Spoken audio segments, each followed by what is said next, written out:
Reading an interesting article about video game sex tech. Video game sex tech. Yeah. I don't know what you're reading. I just remember years ago, they were talking about getting like matching like dildo fleshlight type things where it can like conform to match the sensitivity of the person across the internet, and you could basically have digital sex with each other. And that was like the weirdest thing. Like, why are we investing in this? But then I remembered, sex. Of course we're investing in this. Yeah. I mean, what do you mean we? It's just, private companies can invest their money however they want. Yeah, but all these private companies get like government stipends anyway. You know, think like how many private companies are they really out there? Small ones. As soon as you get big, people start getting checks from the government. Funny is you remember Project Melody? Wasn't she like the first? She was like the first VTuber, right? I don't know if she was the first, but she was like the first successful one with like a 3D model, I think. Yeah. Now they're everywhere. Yeah. It's too funny. But she was definitely more risque, I guess. Didn't she start out on like Chatterbait? Chatterbait, yeah. She started on Chatterbait. Yeah. I remember covering it maybe like a month or two into this show when we first started it back up in 2020. Yeah. And we were talking about how VTubers were, specifically Project Melody, was completely outdoing like the ethos in views and everything. It's like, I for one am here for it. Why does she have a Band-Aid on her nose? That's what I don't understand. Because she's an anime protagonist. That and she's clumsy. Cute, she probably keeps hitting herself, I see.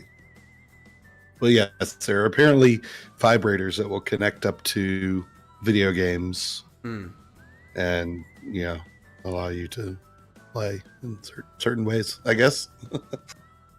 So, anyway, it's interesting. Yeah.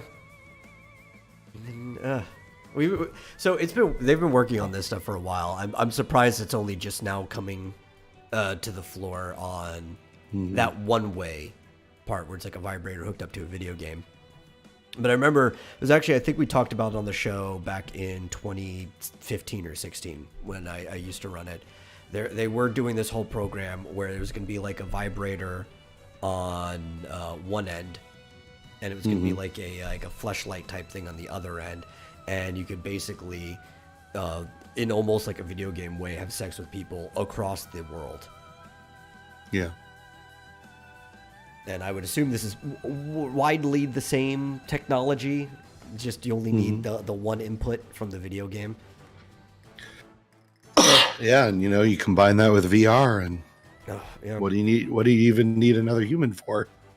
Oh yeah, it's going to be like a Demolition Man in no time. Yeah, exactly. Go Tate robots. Yeah. Where's GMT? Is she in the chat yet? Yeah. Well, I mean, with it, maybe GMT can finally properly date humans, right? The human can plug into one end, just already on the digital interface. Yeah. There you go. It's the future, man. Yeah, we're making strides, making strides right. To where I don't know, but we're making strides. Yeah. Yeah. Welcome to the Vomitorium, episode 145. As always, I'm your host, The Metal, and joining me is my co-host, Marsupial Gamer. How you doing today? Good. It's very sunny today. There's like not a cloud in the sky, so that's why I have my camera off. It's way too bright.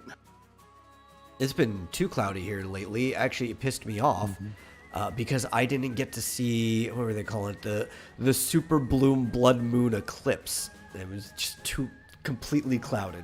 Couldn't see anything. Yeah, I don't even know. I didn't even look. I probably could have seen it if I'd looked, but I don't know what I was doing. I was probably sleeping. Probably. I think it was Sunday or Saturday. It was over the weekend. It's probably Sunday, because I think if it was Saturday, I probably would have seen the headline sooner and talked about it on the show.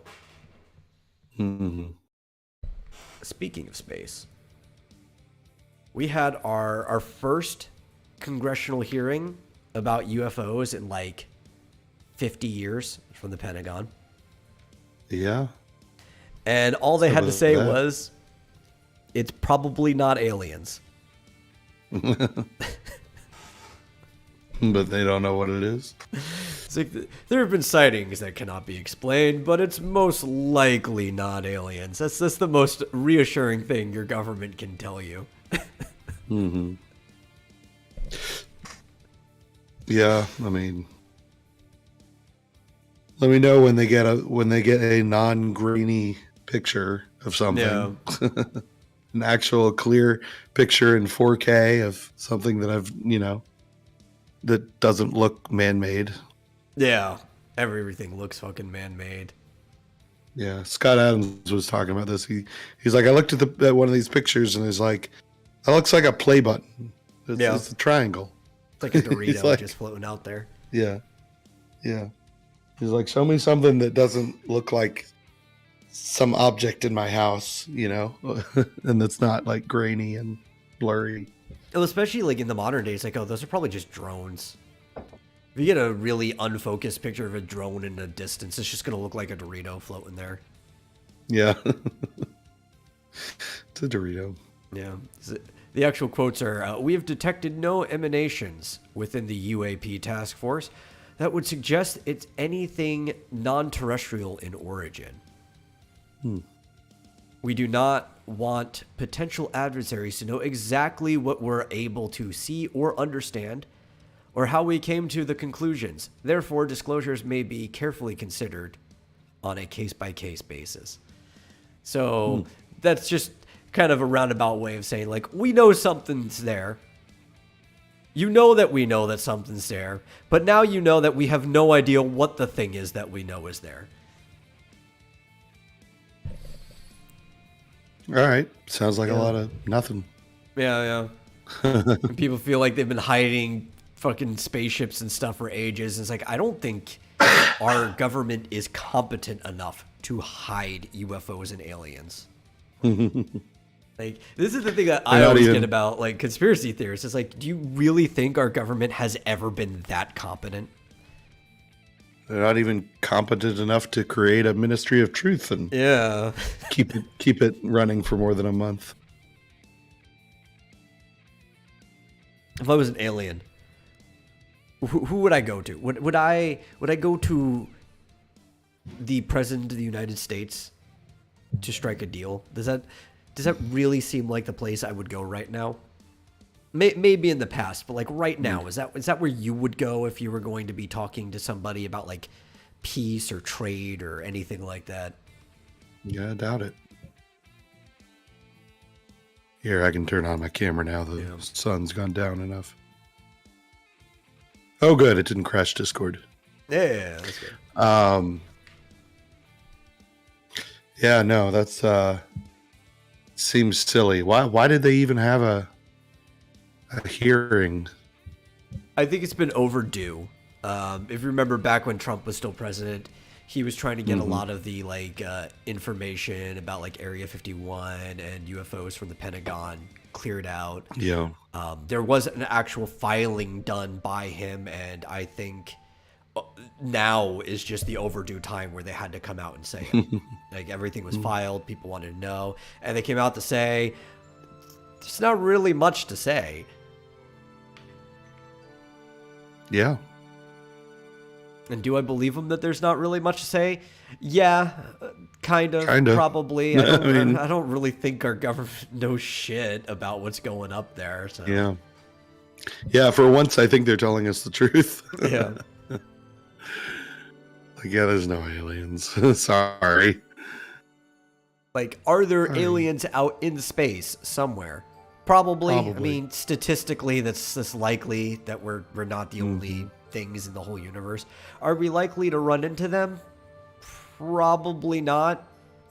I mean, at our distance, we would have ran into radio waves of something by now, unless we're like the oldest society in our local area, then we might have to wait a little bit longer. But like, I always figured the future would be more like Buck Rogers than Star Trek. You know, it's like, yeah, we may colonize Mars and maybe the moon or whatever, but we're not getting out of our solar system. Do you know how hard that would be? Yeah.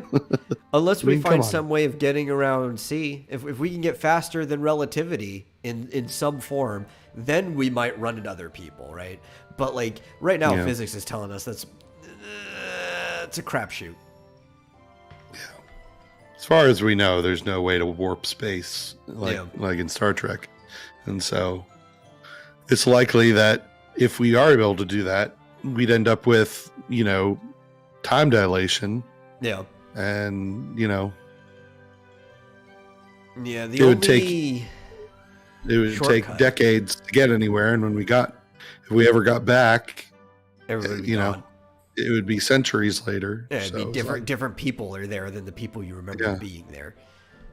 Yeah. There is a possible way without time dilation that doesn't necessarily, what's it called? Destroy Einsteinian physics. And that would be what he and Rosen were working on, was like the Einstein-Rosen bridge. So if there is an actual fourth dimensional manifold, like what we would call a wormhole, that would be like a fold in space. And that would only take the amount of time that it actually takes to go through the wormhole. But as far as we understand, that's all still just like theoretical. We've yet to see that actually happen, or occur. And I think maybe one of the holes we've seen in space is not a typical black hole, is actually a fourth dimensional manifold, but they're also so far away that we couldn't throw anything through to actually check. So plus, isn't there sort of like not like a force field, but there's an energy field around every star, right? I mean, there's like a magnetic field around every star. Well, like, the Oort cloud, essentially. Oh, well, the Oort cloud is mostly gas. Well, I don't know. And I guess there's solar wind and stuff. Well, and my point is, if we went out into outer space and got close to another star, I don't know if we'd be able to push through to get into another solar system. I don't know how it works, maybe. Well, so also if you want to look at the Oort cloud, it's a mixture of gas and being a crazier version of our asteroid belt. It's like a second belt that's out there. You could get through that. We've sent stuff out of it. It's not like there's some force field stopping you from getting into a solar system or anything like that. Well, but there is pressure. There's outward pressure of and you can get like a slingshot effect. There are solar flares. There's UV radiation. There's also gravitational. There's solar flux. Wind. Yeah. Yeah. But you could get in. Maybe it's insignificant. Because here's the thing: is the solar wind is depending on how far out you are and where you get hit. Because solar wind is not like an ambient effect. It's almost like flares. They're currents, right? Yeah. You could be far from a current. It probably won't push you harder than the gravitational pull of something that's nearby, unless you're right in the middle of the current. You can get in solar systems. I mean, comets get into solar systems all the time. Yeah. Yeah. I guess I'm overestimating the amount of force. No, I don't think you're overestimating. The solar wind could actually push something pretty hard. But I think what you're overestimating is your likelihood of coming into contact with it because of just how far apart things are in space. Yeah. Right? Like, but I mean, if you're heading in towards another star, I mean, there's going to be solar wind coming at you. yeah, but again, they're like currents, so it's not like it's a sphere going outward. You'll get different shots, and like if the star is my finger, right, and a wind is going that way, you can come in from that way because things get really far apart the further you get away from a star. Yeah, like your points of entry. Well, never mind. Yeah, I haven't really thought too hard on the difficulties of getting from one star system to another. Yeah, like I guess the way to look at it would be like saying you couldn't get to Earth because the moon is blocking you. Yeah. Well, right? But like then you have to think like how far apart the moon is from Earth. You could fit every other planet in between back to back. Mm-hmm. Hey, I'd love for there to be warp drive, but I would too. It just doesn't. I'm not sure that there. Yeah, just don't know if it's actually ever going to actually be a thing. Yeah. So like, and even a lot of physicists are like, there might be something, but if it is, we don't even know the foundation of what would cause it, right? Like there would have to be every so often in science, there's like these epiphanal moments where people discover something radically different that they never knew about before, like jumping from Newtonian physics to Einstein, right? Where, yeah, I mean, Einstein even had a bunch of shoulders he was sitting on, and he was probably not even the first one to come up with the whole E equals MC square thing. But like that era was a big leap in theoretical physics compared to what we were working with before. And then even Newton, when he came up with his like conical geometry, was a big leap from what was going on before him. So you get like these occasional leaps that open up like a threshold to a new world of understanding that you didn't have before. And there might be something left. Like we're either coming to the end of physics or we're coming to the end of a chapter on physics. And we're hoping there's another chapter that can be opened up. And we're like, oh, we didn't understand that before. We can find a way around relativity. But we couldn't possibly know. We don't know what we don't know in this area. Hey, it could be quantum tunneling. If we could control quantum tunneling, we could end up anywhere in the universe instantaneously. Probably theoretically. I think people overestimate quantum tunneling. Yeah, I was watching a video on Dr. Manhattan and how he was able to theoretically, how could he have been able to teleport from the Earth to Mars instantaneously? Yeah. And the solution was quantum tunneling. If he could control, the quantum state of every single, particle in his body. Yeah, I don't know if that's find himself anywhere in the universe instantaneously. Right. It's something similar. I think less than quantum tunneling, it's more of like what Einstein called spooky action at a distance, right? Which there's another name for that's it. That's quantum tunneling. That's quantum entanglement. Yeah. Right? Tunneling specifically is when like matter at the quantum level ends up going through an object that otherwise it may not have, like and it's not because it's like teleporting or whatever. It's because at the quantum level what matter experiences is more of a wave pattern, right? Yeah. And there is a probability that wave pattern doesn't interact with the surface that it's going through, right? Yeah. That is a very short distance thing, and people like to extrapolate quantum tunneling to a long distance. Well, but what if the barrier? Yeah. What if the barrier is just all the atmosphere and the space between here and Mars? Well, because eventually you get to a infinitely low probability there, where it is effectively zero or even less than zero, because you can't hit that point.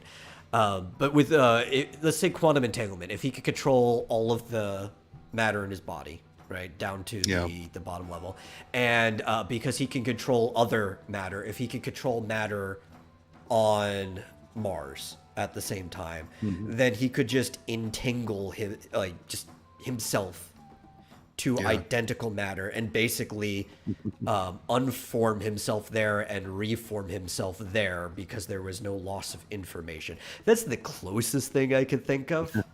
But it wouldn't be the same matter because quantum tunneling just could not work at that distance. Are you telling me the because science guy isn't right about everything? You're talking about Kyle Hill? Yeah. I like Kyle Hill. But no, he says he's not right about everything. That's actually one of the reasons why I like Kyle, because he'll outright say, it's like, I just have an engineering degree. I'm not right about everything. And he'll have like corrections sections and stuff, like things on the last video to the next one. Oh, yeah, I remember. Does he still do those live streams? I haven't seen that in a long time. I don't know. But for a while, he was doing live streams, and he would read comments, and there were some very common, there were some commenters who would comment on his videos very often, who would make all these ridiculous corrections, like not ridiculous like wrong, but like ridiculously complex corrections to all of his stuff, or show him all the math and stuff, and he was like but I haven't seen him do. Maybe I don't know if I have unsubscribed or what, but I'd have to check. But as far as I remember when I was reading into it, quantum tunneling kind of stops about after a foot or two of lead. I thought it went infinitely to anywhere in the universe. Yeah, theoretically, but as you start even working the math out on paper, after a while, the probability becomes so low that it just stops. Sure. It becomes effectively zero, right? Yeah. It's kind of like technically gravitational waves go out forever, but because it has the square root of deduction, eventually get to the point where there no effect of gravity from that object. Yeah. Fine. Sorry to burst your bubble. That's just how physics works. Let's talk about Yu-Gi-Oh instead. Yu-Gi-Oh. What's going on with Yu-Gi-Oh? It's actually not that big of a story. Okay, we remember we were talking about banned cards, weren't we talking about that? Yes. Well, sort of. We were talking about how they had their most successful year and how recently they did their first turnover. Usually they just ban cards to get rid of them from tournament. Yeah. Well, for the first time, I don't know if this is the first time ever, but Konami has recently unbanned a Yu-Gi-Oh card that has been banned for 17 years. Oh, well, that is a long time. They do periodically unban certain cards, but usually if something's been banned that long, there's a good reason for it. They don't unban it. Which card was it? Well, it's the Change of Heart card.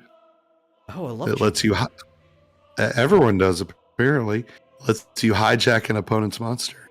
Yeah, it was one of the coolest cards from the show. Bakura had it when he first interacted with Yugi and the gang, where his I'm trying to remember what his was called, but he had like this Millennium ring. That was it, because he had like that, like a Millennium item around his neck, and there was a dark Bakura, and he put all of them into a card game where they became the cards, and it was like the dark Bakura versus the Pharaoh. And when he actually used the Chain of Heart, that was where the actual Bakura who had the ring showed up, and he could take over somebody else's card. Yeah. And it's actually a fun card in gameplay as well because of that. Let's see. So it's limited. You can only have one in your deck. Sorry. Yeah. Kind of. There's a lot of cards like that. Like you can only have one pot of greed. And apparently it only gives you control over an opponent's monster for one turn. But I guess that's always how it worked. Yeah. You don't just permanently get control over an opponent's monster. Even if, my younger brothers who couldn't read the manual yet and just saw the show thought you got permanent control over the monster. Yeah, I mean, you could use it and have, your somehow kill the opponent's monster by, making it do something stupid, or have one of their monsters kill one of their other monsters or something. Yeah. Well, it's allowed again in tournament play. That's good. I was actually surprised in here because I know, like I said, it was banned for the longest time from competitive play. It says it's been banned since April 2005. No. I don't know why they banned it, and I don't know why they brought it back. Well, I know why they banned it, because it was just a really stupid card that made like way too many strategies completely unviable. And basically, even for one turn. Yes, even for one turn, because there were some really crazy things you could do. Because you could take over a monster that's got like an effect, and not like a flip effect, like ones that like you could just put it down and use the effect. And there were some like kamikaze things you could do where you could take out both monsters at the same time, and it was just really stupid. Yeah. When you have a card like that, it was kind of like, why do like one turn kill decks have to be banned and stuff? It's because a whole meta forms around just that one card, and like we can't have this. It destroys the gameplay. But the game is so diverse now with like all the different things you can do that I don't think Change of Heart would make any difference. So I understand why they would finally just bring it back. Yeah.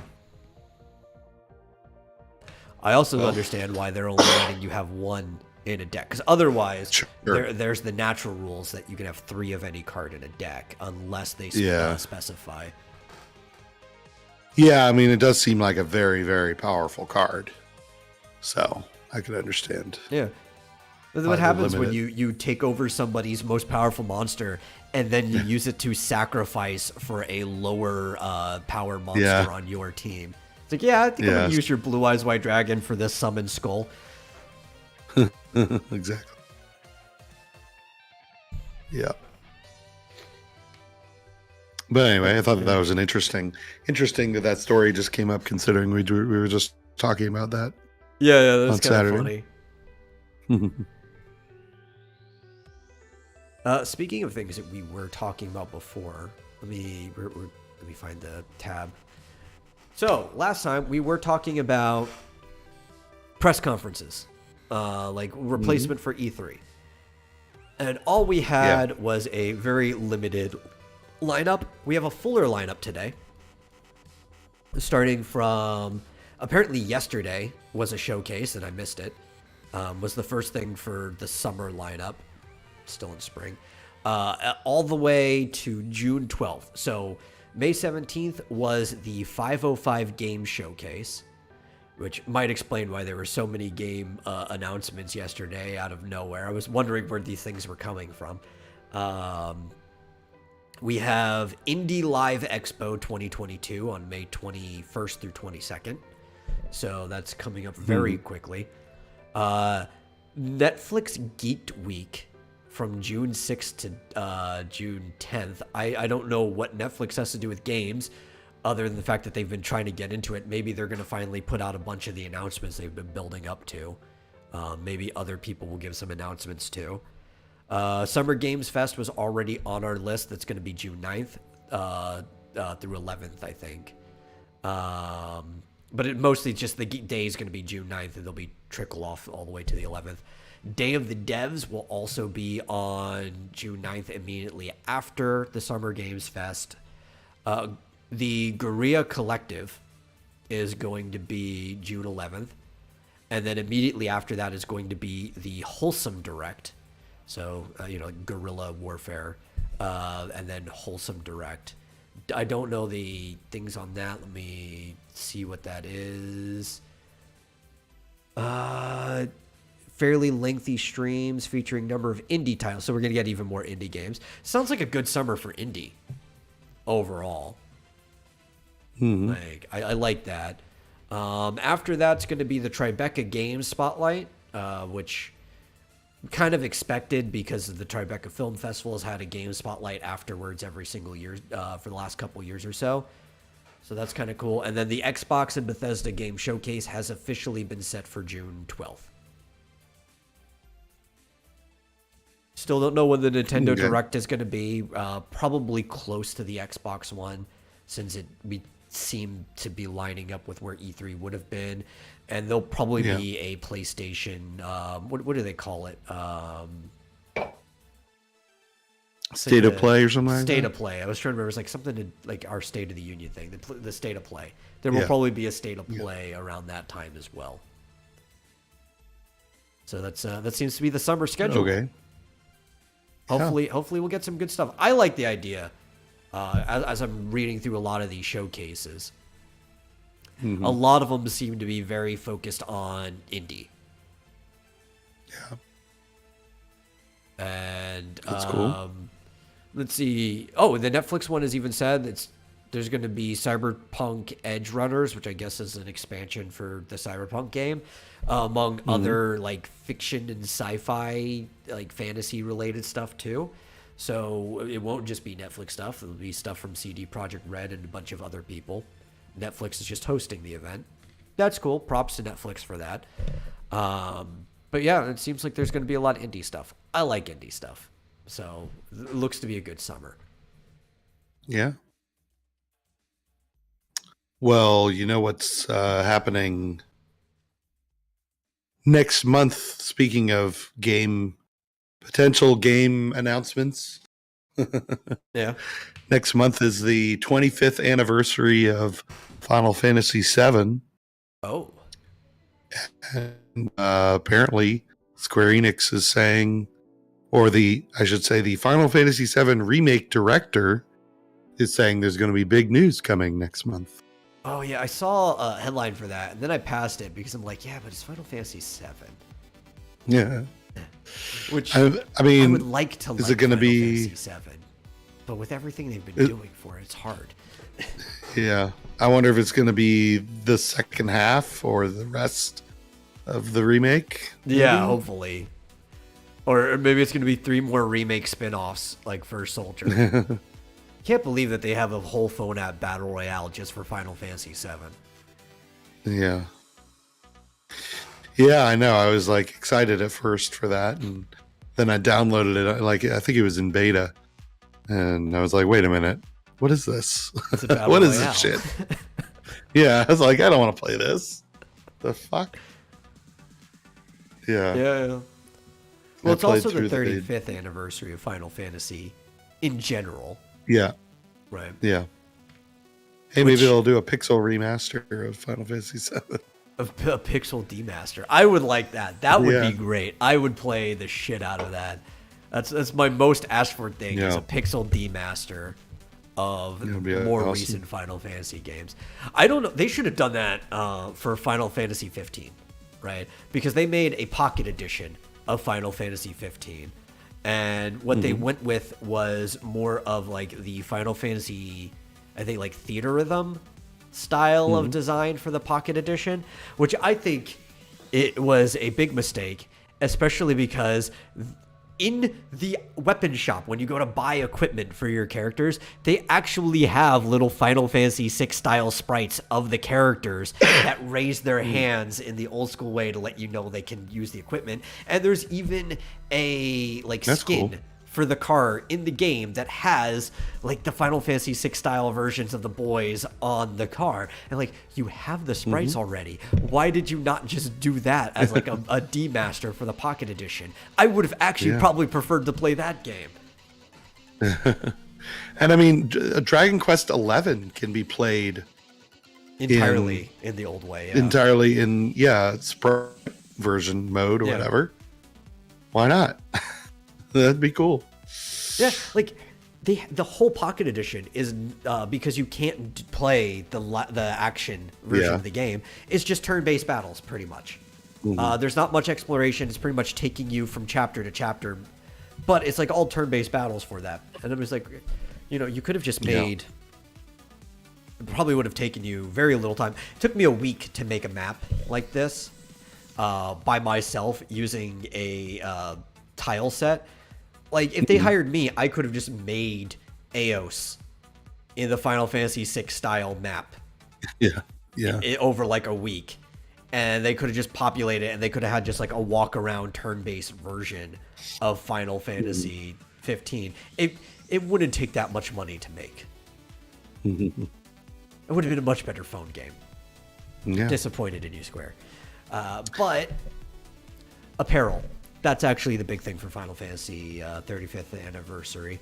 They announced this like a week or two ago, I think. I don't remember if we talked about it.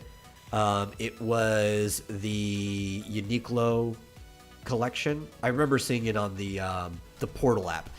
If you want to know Final Fantasy stuff before most of these sites actually start writing about it, you need the Final Fantasy Portal app, which gives you all of the Final Fantasy related news and stuff ahead of time. That's how you know how. It also lets you play Triple Triad. That was the main reason why I got the app in the first place. But it's a pretty good app. It's got a lot of cool things in it. You get wallpapers and stuff like that occasionally. You could do their weekly poll. But like, I always get information like a week before these sites will actually start writing about it, because I don't think any of these people have the Portal app. They wait until Square puts it on their website, but they put it on the Portal app first. Most people who have the app actually don't even play Triple Triad or look at the news. They just have it because it's also the software token if you want two-factor authentication for Final Fantasy XIV. Wait, there's Triple Triad in this app? I actually have the app. Yeah, there's Triple Triad. If you go to the apps section, most of the apps in there will be like, you can buy the Pixel Remaster or blah, blah, blah for your phone. But if you scroll down, you'll see Triple Triad and you click on it and it just launches in the app because it's part of the Portal app. Yeah, look at that. Yeah, it's fun. It's got missions. You can play against other people. I haven't played in a while, but Triple Triad's fun. Neat. It's like the only good thing about Final Fantasy VIII. Hey, you can launch the... Oh, I don't have that. Yeah. You can launch the game from Google this app? Store and stuff. Yeah, like instead of Google Store, you can just buy everything through the Portal app. And it's just attached to your Square account. Which also means if you own it through the Portal app, you can go between like Apple and Android devices too. Mm-hmm. Yeah. Indeed. But there's a merch collection, and all of the stuff looks really, really good. They have at least a shirt. Some of them have a front and a back for every single entry in the series, but not all of them are available yet. Is that in this app? No, they announced it. This is in the app, but this is the Uniqlo collection that they're doing in partnership with the 35th anniversary. As of writing this, the article says the shirts for Final Fantasy 1, 2, 3, 4, 14, and 12 are currently sold out already. They literally just became active 2 days ago, and they're already sold out. The ones that are available, they're shirts for 5, 6, 7, 8, 9, 10, 11, 13, 15, and apparently they already have a shirt available for 16, even though the game's not even out. It's like, yeah, sure, I want a shirt for a game I don't even know if I'm going to like yet. This is on Uniqlo? Yes. Is that the only place you can get them? That's what they're doing. The partnership is they're the ones making the merch, but they look really good. I understand why the ones that are sold out are, because 3 had like all of the main jobs in the 3 sprite art style on it. It was pretty cool. 1 literally just has the classic box art with just the logo on there. It's Final Fantasy. I forget what 2s look like. I think it's just the Furion charging design that's usually like the cover image. 4, I think, was it Kane? It might have been Kane. 4 I'm looking at him now. Okay. Shows Cecil. Okay, it's Cecil. Looks like Kane.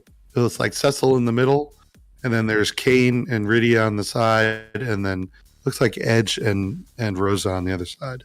That's a good one. Because that's like your final team right there when you go to fight Zeromus.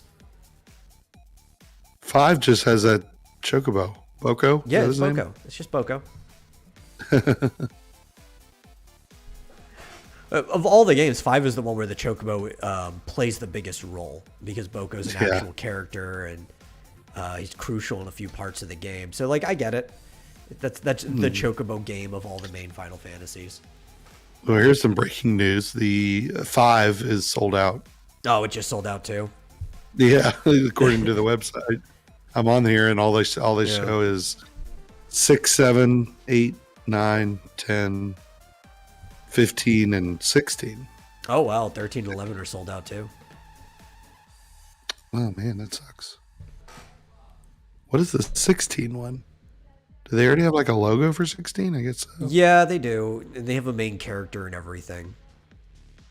But that's my problem. Why do I want to buy a shirt that I don't even know if I'm going to like the game? And there's only like the 16 one. Oh, they only have small. Small, yeah. Oh my gosh, they only have small for all of them. Yeah, they're pretty much sold out.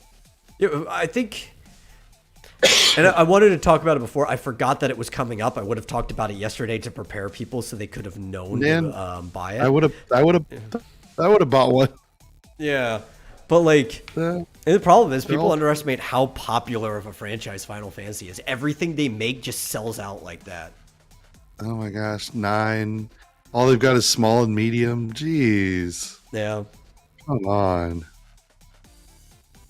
Can't believe 10 hasn't sold out. Yeah, that's surprising, especially given that it's like the second best-selling Final Fantasy game. Yeah, there's no XLs in any of them. No, I think XL was the first one to sell out.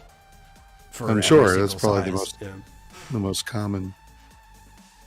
Well, they're all gone. Getting fat. I mean, unless you want small. Some of them are available in medium. Some of them have a large left. But oh well, good luck. Like, I actually kind of feel sorry for tall people.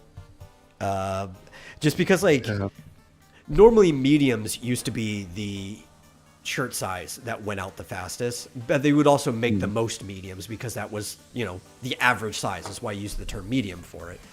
But the people have been getting so overweight lately that you have people that are my height that are obese and they're buying like extra larges.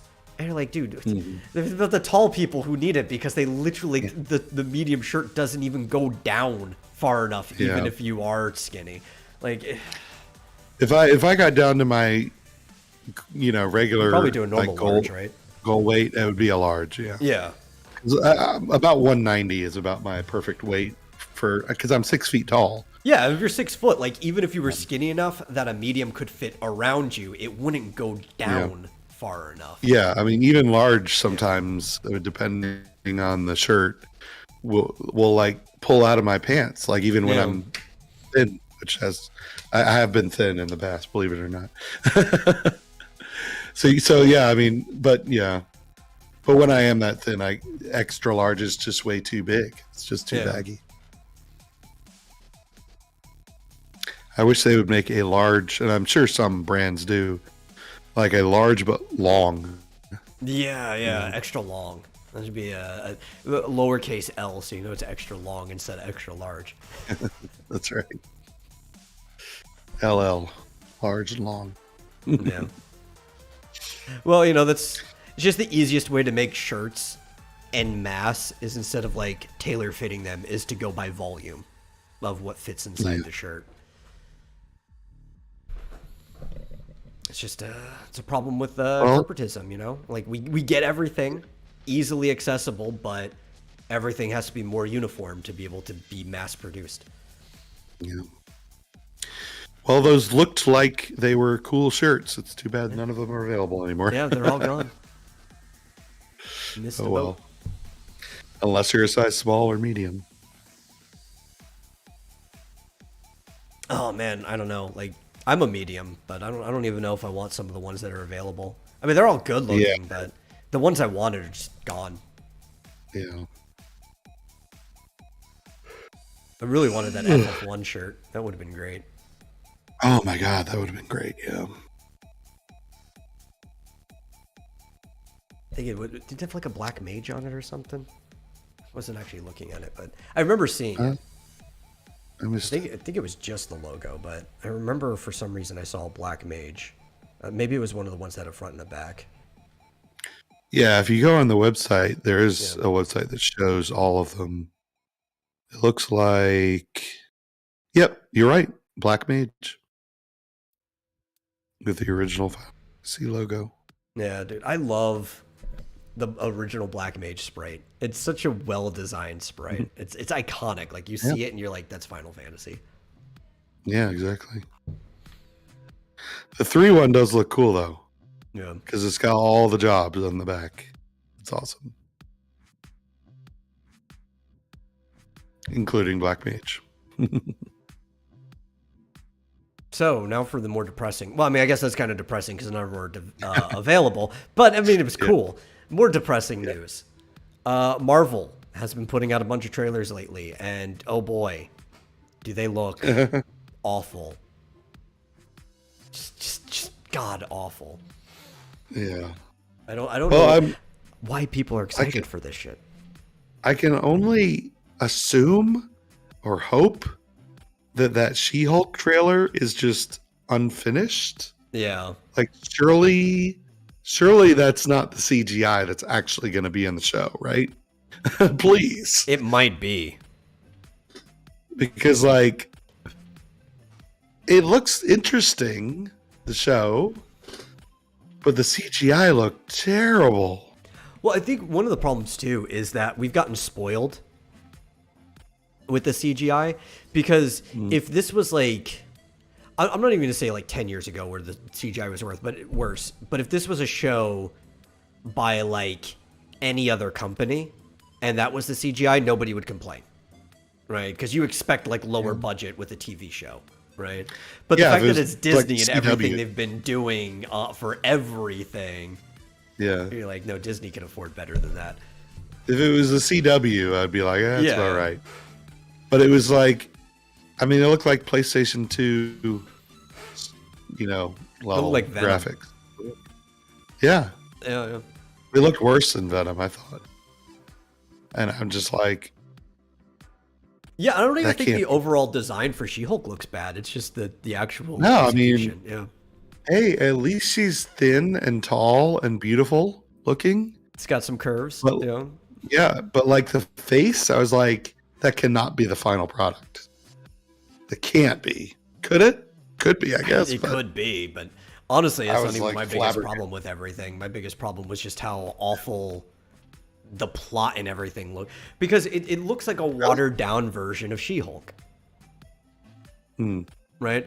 Because, like, you actually, Jennifer Walters' past, like her actual history. She gets into an accident, needs a blood transfusion from her cousin, becomes She-Hulk, right? That's the quick bits of it.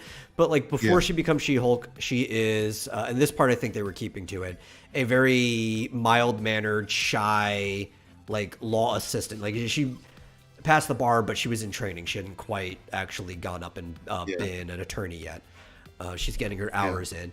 And then she becomes She-Hulk, completely changes her personality because it, like the Hulk, it brings out a different side of you, what you wish you could be. Similar like how Samson became like really strong, but kind of a dick at the same time. She became very flirtatious, outgoing, not just strong in physical stature, but like strong in spirit. She became everything she wanted to be, a complete change. And honestly, at first she was kind of stuck, She-Hulk. She couldn't go back and forth. And why would she want to? She liked the new her. This, on the other hand, it just seems like they're kind of trying to do the thing that they did in the modern comics, where they have the transforming She-Hulk that replaces Hulk, but luckily they're not making her look like a big bulking man like they did in the modern comics. But there's even like this whole little training sequence with Bruce, where he's trying to like force her to change by almost killing her and stuff, and like this whole passing of the torch thing. And even like the way the people were acting in there, they didn't seem likable. Like she and her friend were acting in a way that they were like bitchy women, right? Like, oh, you know, everybody's sexist, blah blah blah. It's like that sort of thing when they're in the bar. It just doesn't seem like a good show. I don't know. I only watched the trailer once, and it seemed, you know. Oh, I only watched it once. All like of that stuff stuck out to me like the first time I watched it. It seemed like it could be okay. It was hard. It's hard for me. It could just be a bad trailer. I mean, that happens. Yeah. You know. Yeah. I mean, all I really cared about, I was just like, does it look like the old She-Hulk, or the newer one where they made her look like an obese, like ugly man, basically? Because the latest She-Hulk stuff looks horrible. Oh yeah, she looks like Hulk Hogan if he shaved. Yeah, with long hair and everything. Yeah. But they draw her to look like an ugly man. It's horrible. An ugly man wearing women's clothes. Yeah. But it's funny to see the face of the actress. Yeah. And then they're like making it look like the face of the Hulk. Yeah. But so you can see that it's her, but the CGI was so bad. It was just like, it was like a cartoon. It was like looking at a cartoon. And I'd rather look at a cartoon, to be honest. Yeah, really. Yeah. But like I really hope that's not the final product. Right. So I think it was like last week or whatever, but recently we also got the Miss Marvel trailer, which you said you hadn't seen, right? I haven't seen it. Yeah, I missed that. Yeah. In it, you can see that it's completely changed her power set. They even in the comics recently, they've kind of changed it, how she got it. Because like, have you read the volume 1 of Miss Marvel? Hell no. No, I've actually read it. As a volume, it's not that bad. It's better than how she was after that. But it's written like a teen coming of age story, not like a superhero book, right? So if you rate it in that regard, it's not that bad. It's better as a volume because if you read it issue by issue, the issues suck because they all feed into each other and there's no resolution. But as a chapter book, it's not horrible.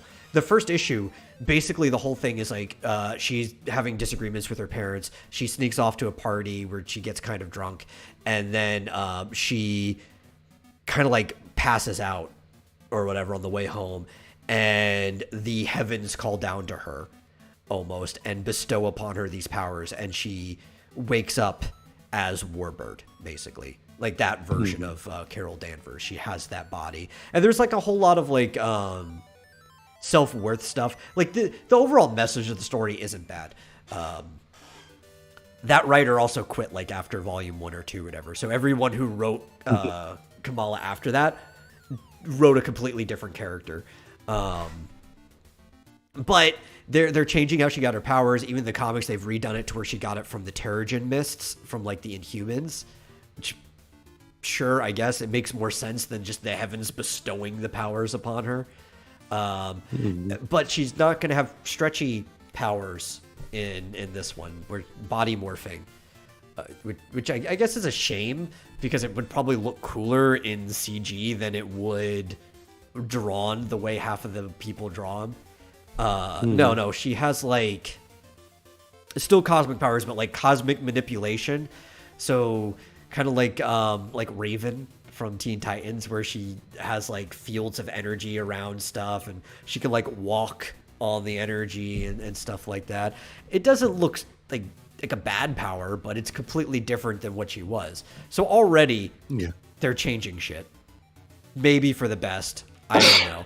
But instead of like making her not look ugly from like her body stretching and stuff, they just kind of cast a dopey actress to play her. And it's like, what?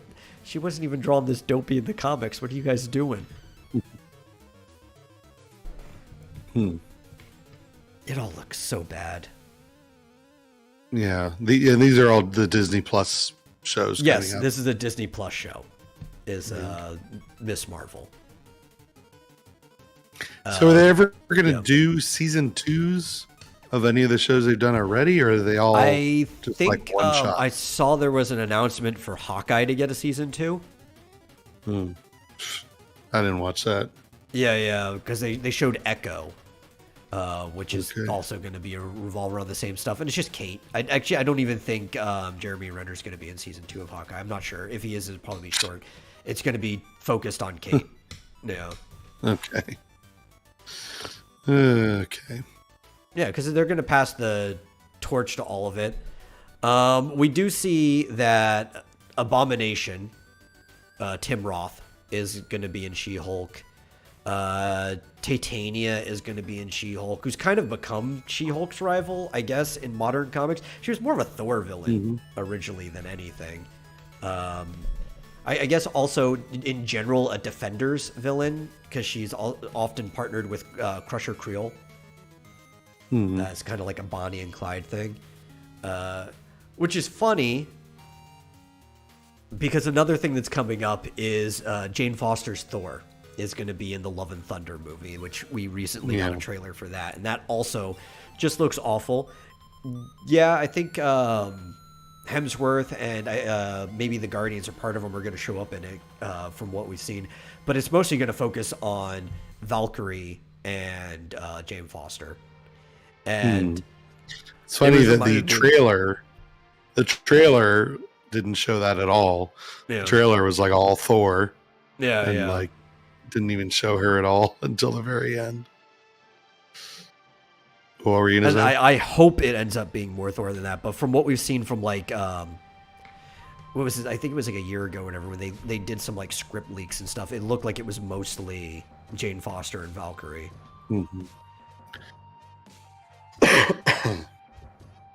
So hopefully that's not the case. And they look very they both have the resting bitch face down. Yes, definitely. Because I think what they briefly showed, they were like in a court with a bunch of other gods. They looked like they were in almost an Egyptian setting, which we know this will involve other pantheons. I think Bast was there, who is often for some reason associated with Black Panther, even though Bast is an Egyptian god. We might see maybe some like the ones from like Moon Knight show up in it as well.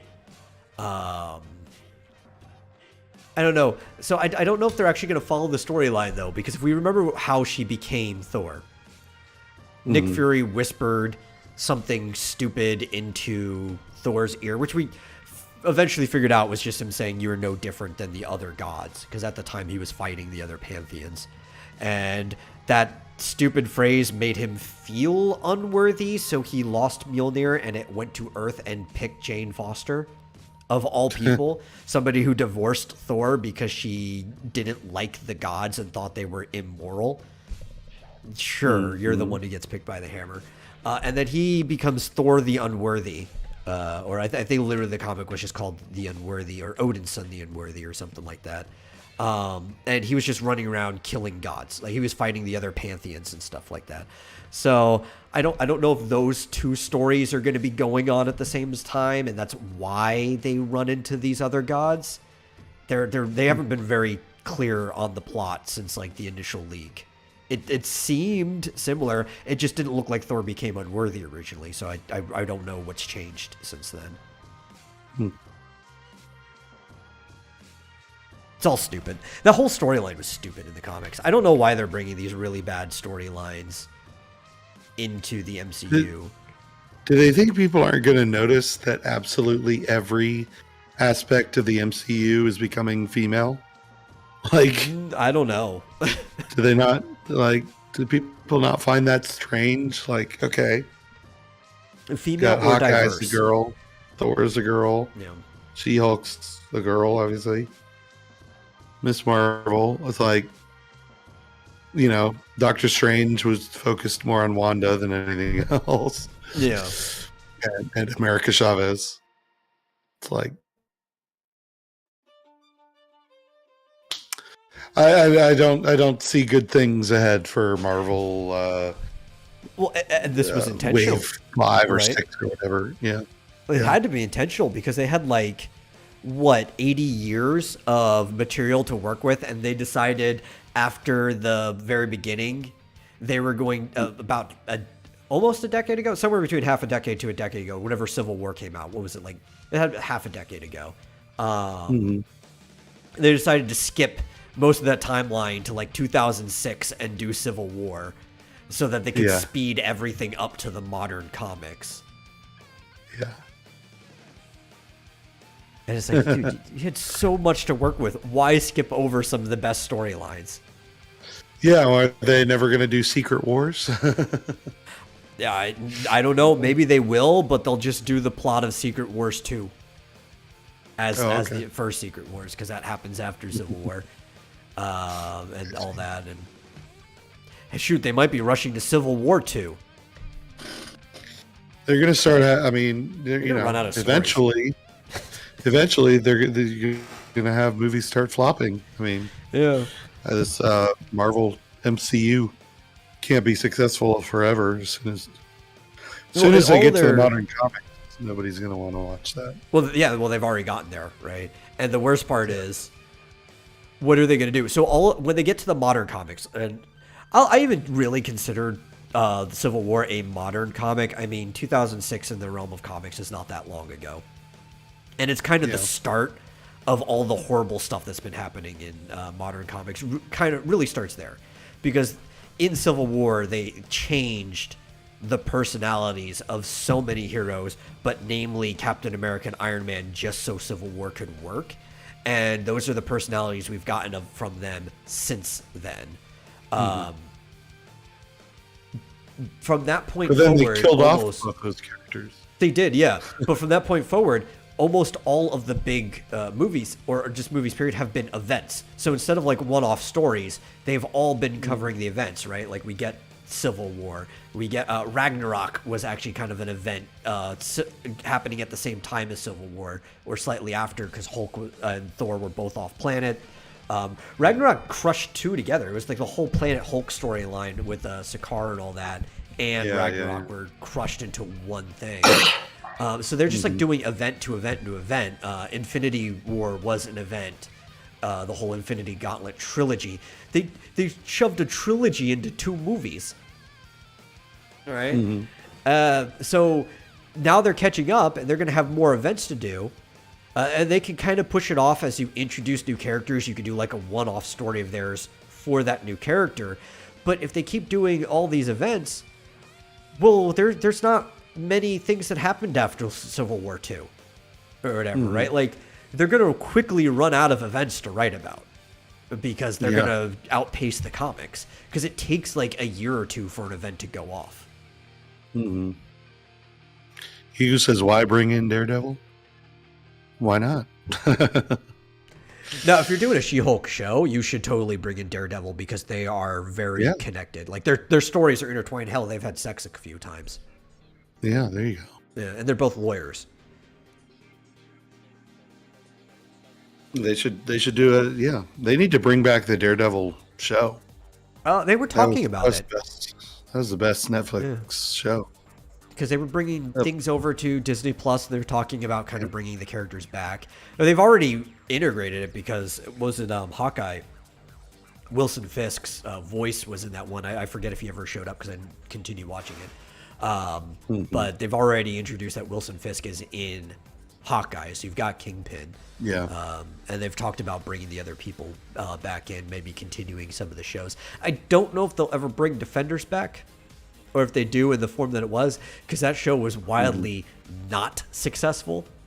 And that's because it suffered from really bad pacing problems. For 8 episodes, how do you have pacing problems in a shortened show? I don't get that. But yeah, I don't know. I liked they might it, bring but back the others. Yeah, it had problems. Yeah, like what? It was like episode 3 when they finally became the Defenders. Like, you should have done all this in the first episode, because like you've already introduced all of the characters through the course of their series. It only takes you like 1 hour long episode to get them all together. You know, they had to all meet one way or another. Yeah, but you could have done that in an hour. That's like a short film. An hour is a lot of time to get stuff done. It's an 8-hour show. They should have like gotten all together in the first hour. And then you could have like 7 hours actually building up something cool. Yeah, but they were simultaneously setting up sort of the main enemy and all that as well. Yeah. I don't know. But like they set up Jamie Lee Curtis's character just to be like a red herring because she gets killed by Elektra. No, you mean No, why am I thinking Jamie Lee Curtis? Why was that? What's her face from Alien? yeah, Sigourney Weaver. Sigourney Weaver's character. I was like Jamie Lee Curtis. I don't know why my brain went there either, but Sigourney Weaver's character, just for her to die to Elektra, like, yeah. in a very not satisfying way either. Yeah. Yeah. Because all of them were supposed to be like these martial artists, right? They were the five fingers of the hand, but you never see her character really doing much of anything, and then she just got stabbed in the back. Mm-hmm. Literally stabbed in the back. Yeah. Like there's some good parts of the Defenders. I could clip the highlights out of it and enjoy it, but there was also like it dragged on for way too long in certain parts without things happening. A lot of the build-up led to letdown. Honestly, one of the coolest parts to me was when the elevator snapped and Jessica Jones grabbed the cable and held it, because she's supposed to be like physically the strongest person there. And up to that point in her own show, she hadn't really done crap with her powers. And that really showed. I thought maybe she was going to fly too for the first time, but she didn't. It was kind of just like a gotcha. She can fly? Yeah, Jessica Jones gets the power to fly in the comics. It took a while for that, but yeah, no, she can fly. She's kind of just like she's a flying brick, super strength. She's not like completely invulnerable. She's got some level of super durability, but she's like a bullet can probably pierce her if it's a high enough caliber. But she's tough. She can fly. She was flying around when she was Jewel for a while. Yeah.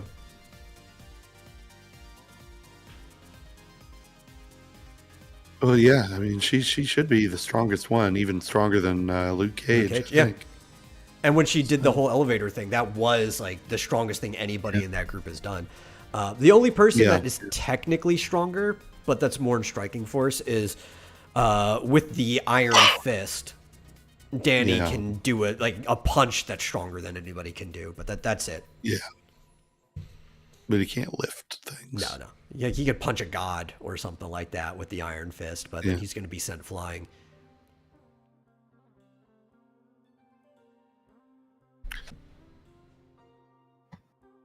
Well, I don't know. They undersold Jessica Jones in her series. Mm-hmm. And I probably for budget regions, right? Like we're looking at going back to the CG in She-Hulk. It's like, did they really want a Jessica Jones that could fly? Like, what would they have to do with that, right? Yeah. They brought in was it the Wizard was kind of brought in season 2 in a funny way because he was that fat guy that went super fast. Yeah. I don't even remember that. Yeah. There was a fat guy who could go like super fast. No, he was supposed to be the Wizard. And even that CG looked kind of cheap, trying to make him go around real fast. So like, I get it, but yeah, it's like if you're not gonna do something right, you might as well not do it at all. Yeah. It's pretty easy to make her look strong, you know. Yeah. Because you could just like things around and low angle. You could have her lift a car over her head using practical steps. Just get a crane and cut the camera to where they can't see the crane itself. Yeah, exactly. Yeah. There's that one scene where she pulls the car is getting towed and she rips it off the tow truck. Yeah. But make somebody look fast. It's like, well, I mean, either you're going to make everybody else walk in slow motion and then you speed it up, or you have to use cheesy effects because you're not willing to pay for the good CG. Yeah. So, do you mind if I change the subject? Yeah, change the subject. I'm tired of talking about the MCU. I had to cover it, but I'm tired. Yeah. Have you seen this this game, Misplaced? No. Misplaced. That's what it is. Misplaced. It's misplaced. Okay. That's what it's. I was trying to figure out how it's pronounced. They're calling It's it not an MySpace. indie. No, it's not MySpace. It's MySplaced or misplaced. It's. I don't know how they're getting away with this. It looks like they just took. It looks like they just took Link's Awakening, the remake, and just like tweaked it. It looks like a mod for Link's Awakening. You got to see this thing. Let me. Yeah. Let me see this. Let me share. Like they didn't make their own assets or anything. They just modded Link's Awakening. Like they like it's a little bit different, but I'm like very like how did they get away with this? It's kind of shocking. I don't know, man. Let me see. Let me click on this. Let me Clear Sky Games. look at this. This is a original game. Mm-hmm. Now, Link's Awakening didn't have nighttime. Yeah. But a lot of the assets do look very similar. Look at that grass. Yeah. It's almost identical. And like the walls and stuff. It's like they took it and just kind of redesigned some of the assets. But like, how did they do this? I mean, even like the characters Looks walking around cool. with like a sword and a shield in the same way. Like, the blonde. Like, if they remade everything from scratch, I really don't care. Yeah. I mean, it'd be cool to see more Zelda-like games. There was like, especially when it came to indie games, but all of them kind of like disappeared at this point. There was a plethora of Zelda-like games back in like the early 2010s. Yeah. Look at this dungeon. Yeah, that looks like just straight like out of Link's Awakening. Yeah. It's amazing. But anyway, yeah, so this is a new game, I guess, coming out soon. Looks fun. I guess. I mean, it's just Zelda. Yeah. Yeah, looks like more Zelda. This is why it would be so cool if they took this engine and made Oracle of Ages, Oracle Seasons. Yeah. But it'd also be cool if all the assets were, just individual like objects that could be stored. Yeah. Is to do like a Zelda Maker type thing where it's like, hey, just make your own dungeons and run through them with people. Yeah. Just drag and drop. I mean, they kind of gave you a very basic version of that in Link's Awakening. Yeah. They kind of gave you a basic version of that in Link Between Worlds as well for the multiplayer stuff. Where you fight. You can make your own dungeons? Sort of, yeah, because you fought people's like Shadow Links and stuff, and you could set up what the arena and shit was like. Oh, neat. Yeah. No, but there's an actual like dungeon maker where Dampe, gives you challenges and you put together dungeons. Yeah. But there's a limited number of tiles that you could put down. You couldn't make your own rooms. It gave you set rooms. Yeah. That you could set down to make a dungeon. But yeah, it would be awesome if you could like place your own trees and creatures in an overworld setting. But anyway, misplaced. Well, I think misplaced turns heads and raises eyebrows with a familiar, charming aesthetic. My eyebrows are raised not because it's familiar, but because it's almost identical. Yeah. No, okay, so this was like the thing I thought was the weakness of Super Mario Maker, of where they could have improved it.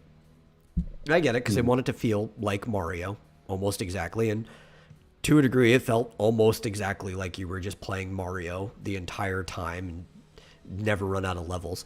But when I look at like a game maker, or like a dungeon level maker type game, the best example I always think of is Little Big Planet, which kind of let you do almost anything you wanted with the levels, giving you the assets and stuff. And I feel like Mario Maker could have went a little bit more in that direction, where it gave you a bit more freedom, where you could tell a story with your level. And some people tried, they figured out ways of doing it, but it just wasn't like as integrated as Little Big Planet's way of doing it. Or like the way you set up bosses and stuff.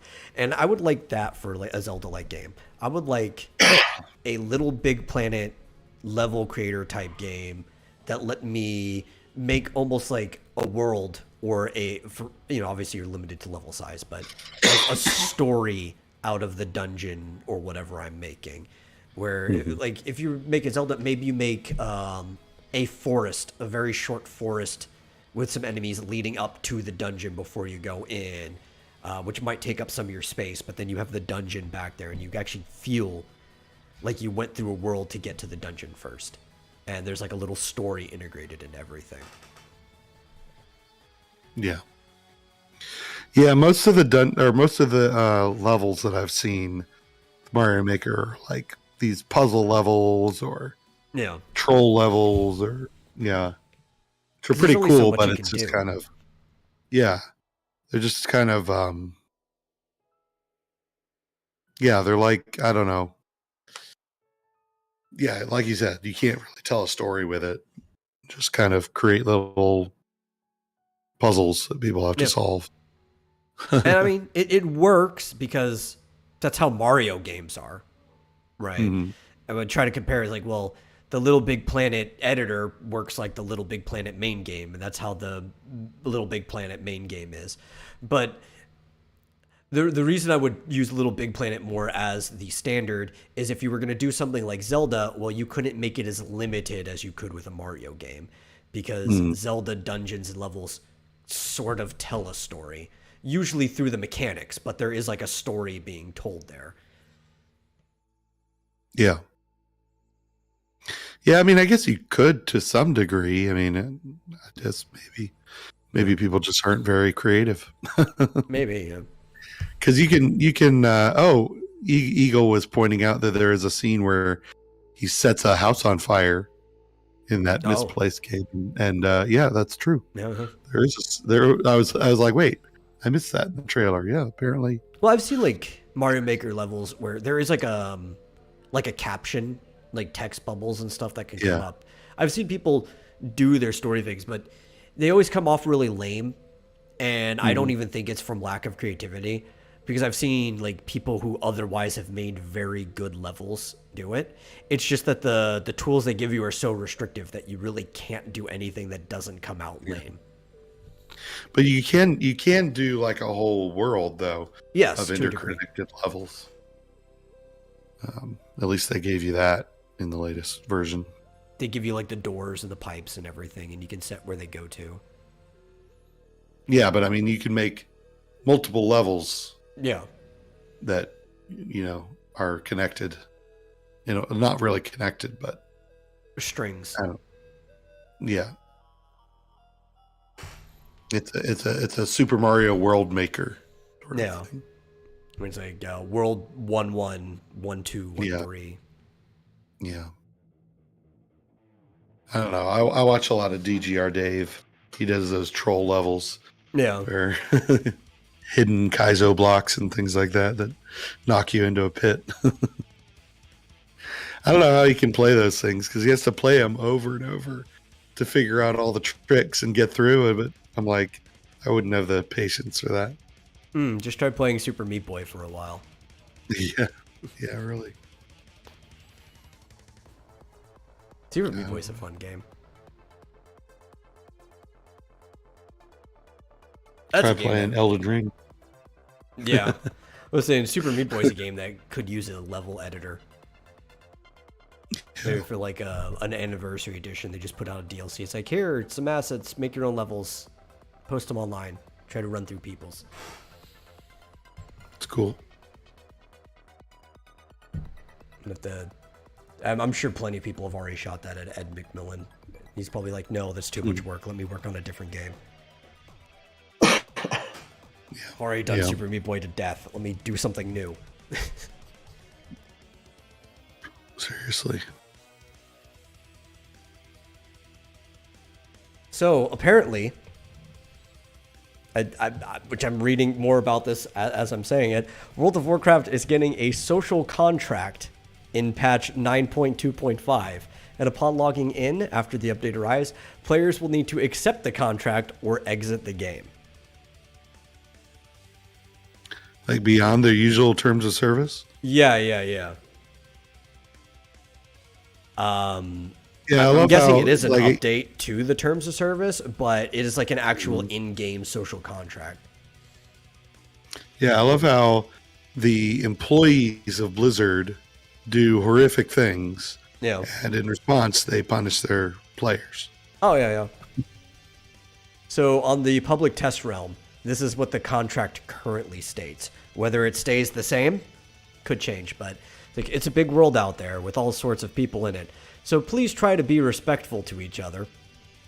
And if you ever feel like somebody is acting against the code, please report those behaviors so that our team can look into it. Together, you can help make the World of Warcraft a safe home away from home for everyone.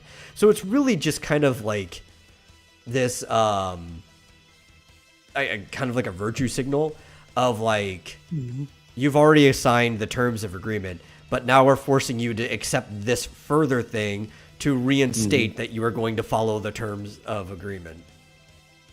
Is that it? Is that the whole thing? That's the whole contract. No. Yeah. Okay, well, that's not so bad. No, but it's like, it seems kind of redundant. You already had to accept this when you installed the game. Yeah. Beforehand. And people who've been playing for a long time, it's like, here, just signal that you're not going to be a dick, even though this is going to change absolutely nothing. But then you're going to get into like duels where you try to kill the other person. Yeah. Which is part of the game. Or, just running around and effectively like mugging people, do like a gangbang or whatever. Because, PvP, the most common thing to do is you wait till there's somebody roaming around by themselves and then like 10 guys jump them all at once. Yeah. Yeah, there was and again, I watched a few videos like Asmongold was going over a video about World of Warcraft. I think it was called like the Rise and Fall of World of Warcraft. And one of the events they went over was when there was like somebody in real life died and they decided to have an in-game funeral or wake or whatever. Yeah. And some other faction came in and killed them all in the middle of this wake. And of course, like most of them had like removed their armor as in respect or whatever, but they were in a PvP that's great area. Because that happens in real life all the time where like somebody's having a wake, you're like, all the family's going to be there at once. Now is our chance. Yeah, exactly. There's actually a mission in Borderlands 2 about that too that you can do where like all the family's going to be there at once and you could just take most of them out. Yeah. So that was I wish I knew more details about who it was, but apparently it was some famous event that happened that was controversial or whatever. It's hilarious. It's like, in today's world, would all those people in that guild have been kicked out of the game? It's like if they were just playing the game. Yeah. I don't know. This the thing is, war was supposed to be fantasy, high fantasy. Yeah. But World of Warcraft was supposed to be like a mirror of real life in many ways, where modern moral sensibilities didn't apply to it because it was supposed to be like an older type of world. And that's why like PvP was the true gameplay, because you could just be killed by anybody at any time that wasn't friendly with whatever faction you were on.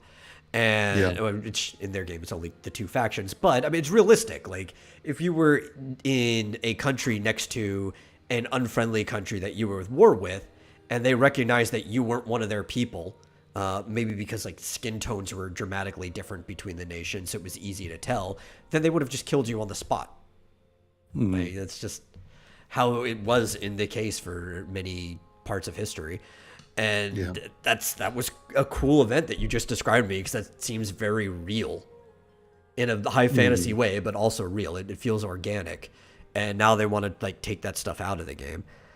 Like I was watching a video recently because like a friend was showing me an Uber Danger video. He was going through WoW for the first time as a noob, like he'd never played it before, and in one of the videos he had discovered a dead rolling ring where it was basically gambling, and they were all doing the dice roll. And the way it works is like you put an offer of the amount of money you're wagering, and then the person does a roll for that offer, and then you both keep rolling the next roll back and forth until somebody gets one. And then when that person gets one, they lose, and you get everything from the offer. And this, like, he just ended up cleaning out the entire ring. He got like a stupid amount. It was like 16,000 gold or something from it after way more than 60,000. 16,000 was like what he had left after he had paid for like all of the storage expansions for the character, plus like buying stuff for his in-game girlfriend and stuff like that too. And he still, he was rich. Like he was effectively what you would consider a millionaire in real life by how far that gold could go in WoW. Classic. WoW Classic he was playing this in. Yeah. And I just like that games like that used to have very, I don't know, like a tactile feel to it, because you'd expect to see something like this in a grungy fantasy world. And you have to let that stuff in if you want people to make the world feel organic to itself. Yeah. Do you remember when there was like a bug that allowed this bleed virus to escape into the world? Oh, yeah, I know what you're talking about. Yeah. I forget what it was called, blood fever or ago. something like that. Yeah. Yeah. There was some boss, some high level boss that would inflict this thing that would cause you to bleed, slowly lose life, and it would infect people around you. But once you left the area with the boss, it would go away. What someone figured out was you could inflict it on a pet. Yeah. And it would not, and there was a bug where if you then left that area, the pet would still have it.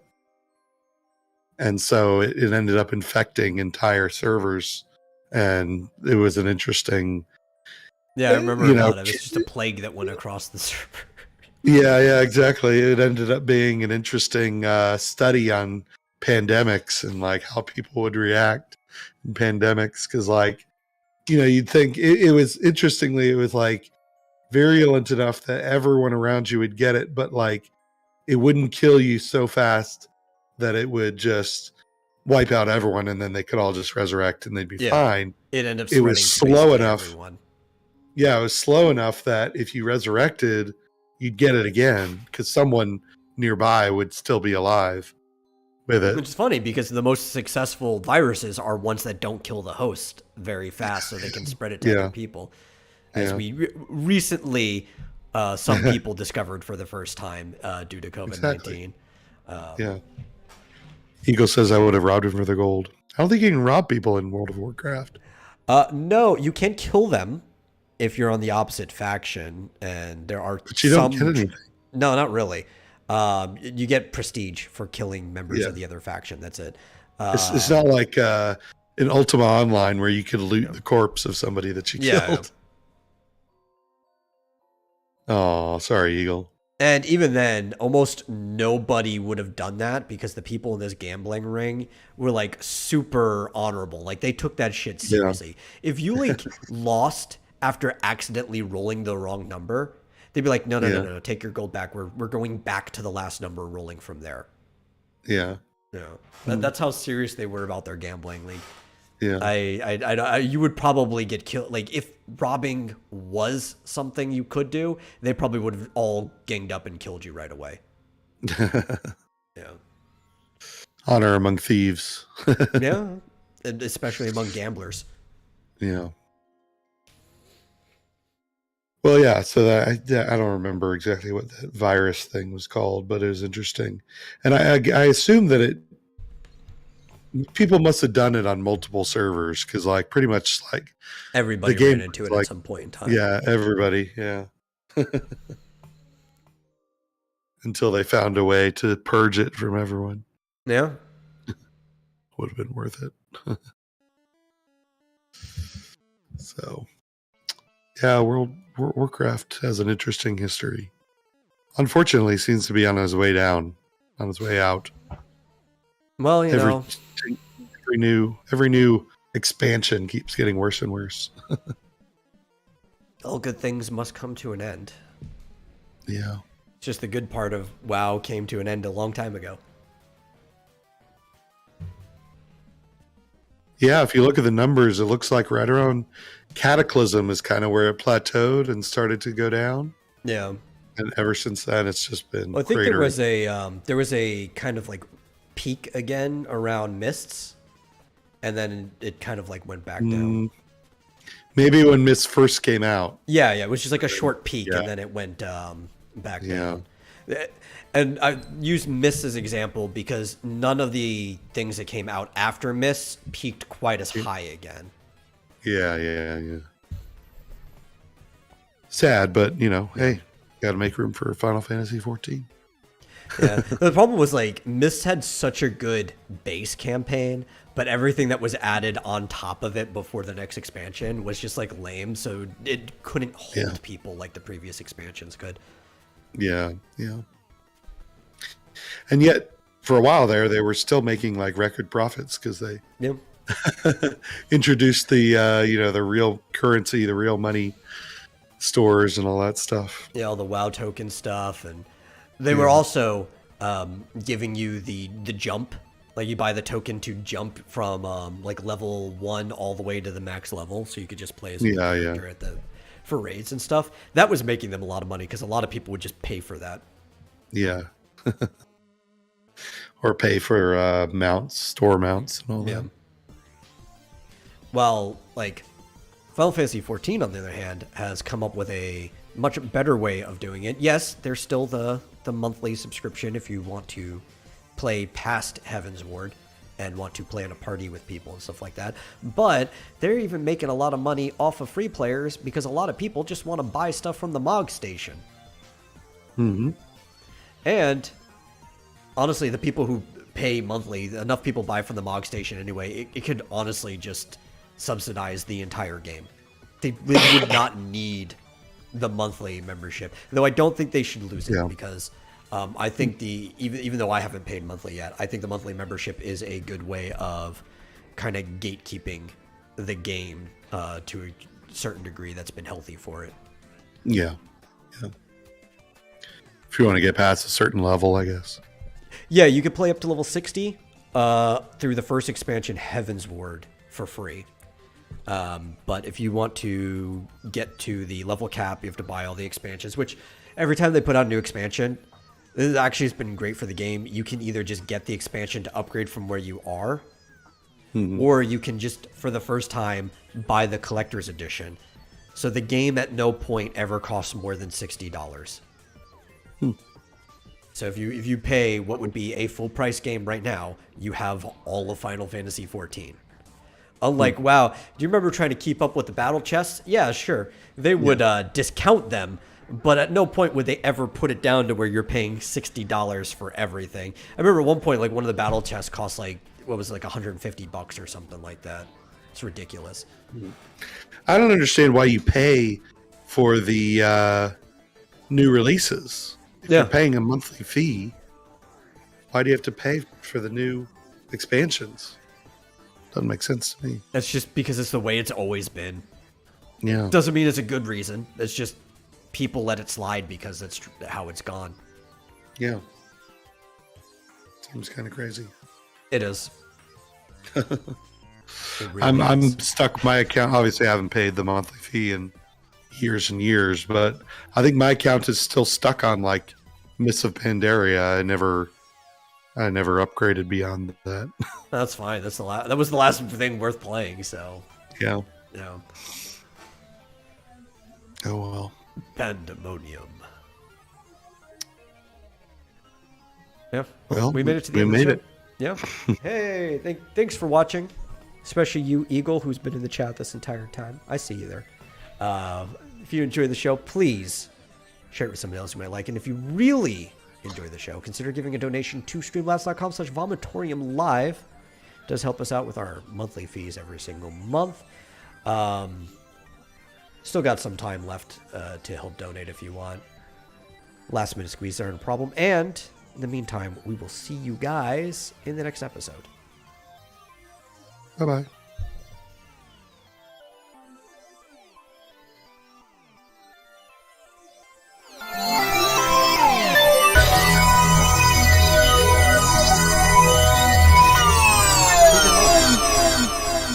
Called dueling. It's Secret of Mana. It's called Dueling Consoles. It's like a dueling banjo style remix of the battle theme Danger. Yeah, it's the boss battle theme. It's actually one of my favorite boss battle themes. Is Danger. It feels like anxiety.